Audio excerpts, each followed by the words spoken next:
Little bit of Monica in my life, a little bit of Erica by my side. Too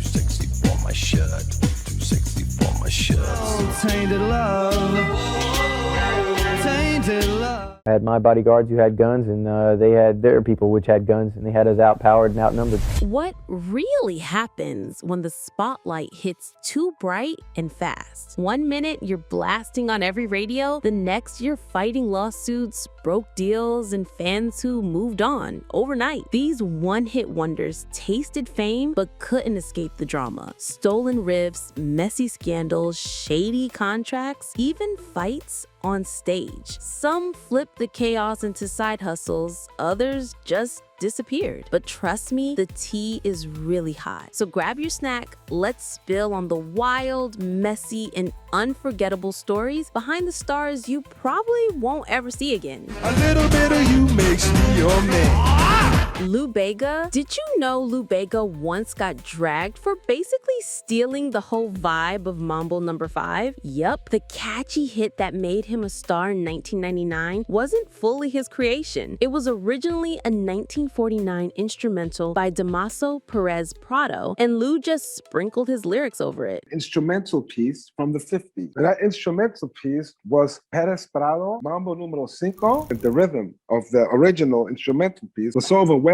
that I just had to express myself that way. Lawsuits? Oh, they came knocking. But let's rewind a little bit about this dude. My name is Lou Bega. I started becoming a songwriter when I was 14. Lou, born David Lou Bega in Germany to a Ugandan father and Italian mother, was just another kid chasing a dream before that one song flipped his life. When Mambo No. 5 dropped, it was everywhere. Clubs, weddings, commercials. He had the hats, the suits, the ladies' names rolling off his tongue. But fame came fast and messy. He even had issues with his manager, Konstantin Biesenkamp, over claims that Bega tried to erase him from the song's history. Critics clowned him as a novelty act, and music execs accused him of also milking nostalgia. He struggled to follow up, with later singles falling flat. The whispers of him being a one-trick pony only grew louder. Today, Lou's still alive, performing mostly in Europe with a net worth hovering around $3 million. He'll forever be remembered as the Mumble Guy, a fun party memory, but also proof of how fast the spotlight moves on. But if you think that's messy, you need to see what happened to Vanilla Ice.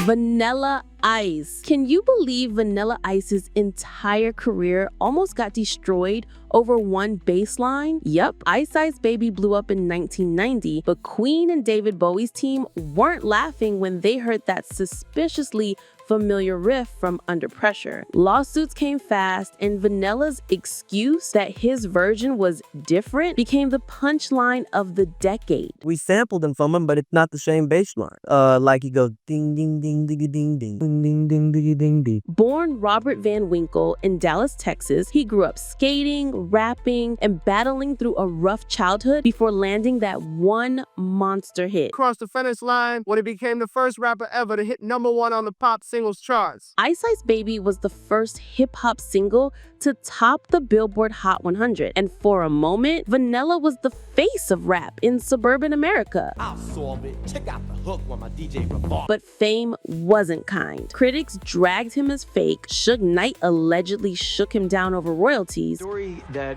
has been told is that I was hung over a balcony, which has never happened. He didn't hang me over the balcony. He took me to the balcony to talk to me. And his credibility in hip-hop circles gone in a flash. After failed albums, a messy spiral into substances, and a career freefall, he reinvented himself, flipping houses and doing reality TV. Today, at 57, he's alive, worth about $20 million, and still tours on nostalgia circuits. No matter what, he'll always be remembered as the guy who made rap mainstream, for better or worse. I'm too sexy for my car, too sexy From stolen beats to stolen spotlights, meet the Sexy Brothers. Right Said Fred. Who would have thought a song about being too sexy could cause so much drama? Right Said Fred, brothers Richard and Fred Fairbrass, owned 1991 with their campy anthem, I'm Too Sexy. I shake my little tush on the catwalk. Richard suddenly out of nowhere just suddenly started singing I'm Too Sexy. He just started singing it. It just popped in. So we decided to make it about. But behind the smirks and shirtless struts, critics shredded them as a novelty act, and the industry labeled them a joke before they even had a chance to prove otherwise. The Fairbrass brothers were London lads who dabbled in music through the 80s, hustling in small bands until lightning struck with that one outrageous hit. Then so we just started farting around, then we met a guy who played drums, and okay, let's do that. And in and out of bands, the usual. The track went #1 in 70 countries, soundtracking fashion shows and commercials everywhere. But fame turned sour quickly. Rumors swirled about diva behavior, and their follow-up singles couldn't escape the one-hit wonder curse. Your whole life is upside down, and your brain's twisted, and your morals all up, not the right way around at all. On top of that, Richard sparked headlines in later years for his blunt political takes, stirring more backlash than applause. Still alive today, both brothers are in their 60s, still touring, mostly in Europe, net worths sitting around $5 million combined. They'll forever be remembered as the cheeky duo who turned self-parody into global fame, proof that sometimes being too sexy works once, but never twice. Runway drama faded fast. Next came booty-shaking controversy. Sir Mix-a-Lot. Did you know Baby Got Back was once banned on MTV for being too raunchy? Yep. Sir Mix-a-Lot stirred up major scandal in 1992 just by celebrating curves. Parents called it vulgar. Feminists debated it, but in the clubs, that track was unstoppable. And then I just wrote the lyrics. Initially, it was going to be a serious song, but I realized if it was serious, they wouldn't take it serious. It would just be dismissed. Born Anthony Ray in Seattle, he started rapping in the underground scene during the 80s, mixing street talk with humor. Then came Baby Got Back, an anthem that topped the Billboard charts for weeks. But I knew that Baby Got Back was #1 in America's SoundScan, so I knew I'd sold the most records, period, most singles. But with fame came chaos. Critics accused him of objectifying women, while others crowned him a body positivity pioneer before the term even existed. The controversy made him a household name, but also trapped him under that one giant hit. Baby Got Back like with the open When follow-up albums flopped, whispers of him being a one-song wonder got louder. Lawsuits over royalties and disputes with labels didn't help either. Still, Mix-a-Lot kept hustling. He's alive today, in his 60s, with a net worth around $30 million, thanks to smart investments and royalties. He'll forever be remembered as the unapologetic rapper who made the world admit, yeah, everybody loves big butts. But after butts made history, blunts and brawls took over. I could have cheated and I could have passed, but I got high. Afroman. Remember when Afroman punched a woman mid-performance and the whole thing got caught on camera? Yep, the rapper who made the world laugh with Because I Got High found himself in a viral scandal that nearly ended his career. Born Joseph Foreman in California, he was hustling tapes out of his trunk before the internet changed everything. In 2000, his goofy weed anthem exploded after getting picked up by the Howard Stern Show and Jay and Silent Bob Strike Back. Overnight, Afroman became the poster child for stoner rap, even snagging a Grammy nomination. I was gonna get up and find the broom, but then I got high. But success was short-lived. Beyond the infamous SA case, he faced arrests, lawsuits, and a constant struggle to be taken seriously in music. A legal battle over privacy for officers involved in a raid. At the center of it, rapper Afroman. His follow-up tracks never matched the buzz, and many wrote him off as a one-hit wonder. Today, at 50, Afroman is still alive, performing in smaller venues with a net worth around $200,000. He's remembered more for the memes than the music, forever tied to that one hazy anthem. I get knocked down, but I get up again. And speaking of messy careers, wait until you hear how a whole band, Chumbawamba, went from protest politics to tub-thumping chaos.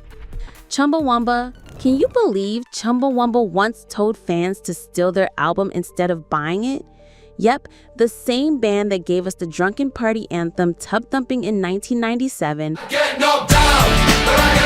was also making headlines for being chaotic, political, and downright rebellious. The literal thing is somebody standing up on a soapbox and being an orator, telling people their views on the world. The group started in England back in the early 80s, born out of the anarcho-punk scene. They spent years dropping protest songs nobody outside the underground cared about. I get knocked down and then I get up again. Famous words from Chumbawamba. You pretty much killed it. Killed it. Then, out of nowhere, Tub Thumping hit. I get knocked down, but I get up again. And suddenly, this radical crew was on MTV and the Billboard Hot 100. It's never part of the plan at all to have a hit record. I'd like to describe it as a happy accident. But fame didn't smooth their edges. On live TV, they encouraged people to steal from record stores.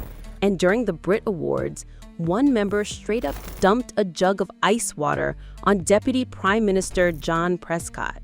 Record labels hated the antics, and fans were torn between laughing and cringing. By 2012, the band quietly disbanded, with members moving on to small activist projects. Their net worths stayed modest, most hovering around $10 million. And if you think that was wild, wait till you hear how Toni Basil turned a cheerleading chant into a global hit and drama. This would be James Brown in here, going in here, always keeping the groove. Toni Basil. So here's the question everybody had back in the early 80s.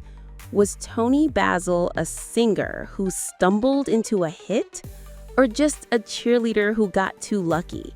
Toni was already in her late 30s when she dropped Mickey, which is wild because most pop stars blow up in their 20s. Before the music, she was a dancer and choreographer in Hollywood, working with everyone from David Bowie to Saturday Night Live. Then came that song. Mickey hit #1 in 1982 and became a global anthem. The pigtails, the cheerleading outfit, instant pop culture moment. But here's the tea. Toni hated being boxed in as the cheerleader singer. She wanted respect as a choreographer, not some bubblegum act. Industry execs weren't feeling her vision though, and things turned sour. Rumors went round that she fell out with producers over money and control. And let's just say, Hollywood wasn't kind to a woman nearing 40 in a teen-driven market. She never scored another hit, but Toni didn't exactly fade away. Today, she's worth about $5 million, still choreographing for films and stars like Bette Midler. But fans, they'll always remember her as the feisty cheerleader shouting, "Oh, Mickey, you're so fine." Baha Men. To perform Who Let the Dogs Out, please welcome Baha Men. The dogs out. Who really let the dogs out? And who let the Baha Men fade away so fast? That's the real question nobody talks about.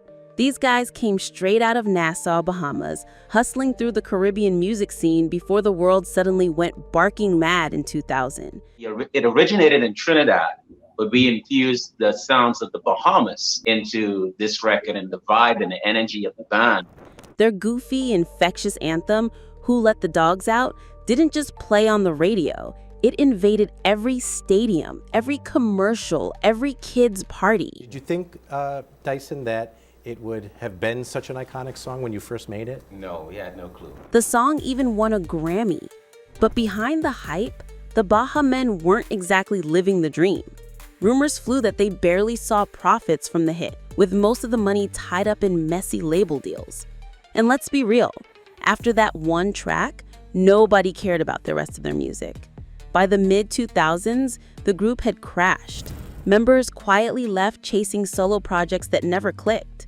They avoided big scandals, but the gossip was that fame chewed them up and spit them right back to small-time gigs. Today, the Baha Men are reportedly worth around $10 million total, far less than you'd think for a song that won't die. And speaking of fading fame, remember Soft Cell and his Tainted Love? Soft Cell. Did Soft Cell really build a whole career off one breakup song and then break up themselves? Mark Allman and David Ball were just two British art kids dabbling in synths before they shocked the charts in 1981. Then came Tainted Love, a moody cover that turned into the anthem of every messy situationship. It's our song, but it wasn't. It was the Northern Soul. It wasn't that well known. Overnight, they weren't just the band. They were the weird electro duo everybody wanted a piece of. But fame hit hard. Mark was getting worse with substance, rumors of wild parties and tabloid whispers about collapsing on stage. David, he quietly faded in the background with other projects while Mark hogged the spotlight. By 1984, the group crashed. Addiction, egos, and exhaustion ended the vibe. I think after sort of 5 years of I couldn't stand. No, I mean we're sort of we're still sort of great friends and together. Mark went solo, stirring up more headlines than hits. Still alive today, he's worth about $20 million, mostly from royalties that never ends. And Soft Cell, they'll always be remembered for that one song. However, when one breakup anthem fades, another dark earworm takes over. Foster the People. Is Pumped Up Kicks a catchy indie bop or a controversial anthem you can't unhear? Mark Foster started off writing jingles in LA, hustling on the grind before his bedroom track about a troubled teen blew up in 2010. That dark chorus, "Better Run Faster Than My Bullet," became the summer earworm nobody saw coming. Full time for sure. I was a coffee shop guy, same kind of thing, cafe like that for a while. Suddenly, Foster the People were everywhere. Coachella, late night shows, Grammy noms. Not only about like guns and gun regulations, but also about, art itself and where the line is, what should be edited and what shouldn't be edited. But that earworm came with heat. Many accused the song of glorifying firearm violence after mass shootings. And MTV even censored the word firearm and bullet during Sandy Hook fallout. In 2019, Foster admitted he might retire the song forever, calling it a trigger of something painful for too many. Still alive and well, Foster's net worth hovers around $10 to $12 million, thanks to streaming, licensing, and that one massive jam. Now, with newer albums like Paradise State of Mind out in 2024, he's more than that one song, but we'll always remember that eerie whistle in the dark.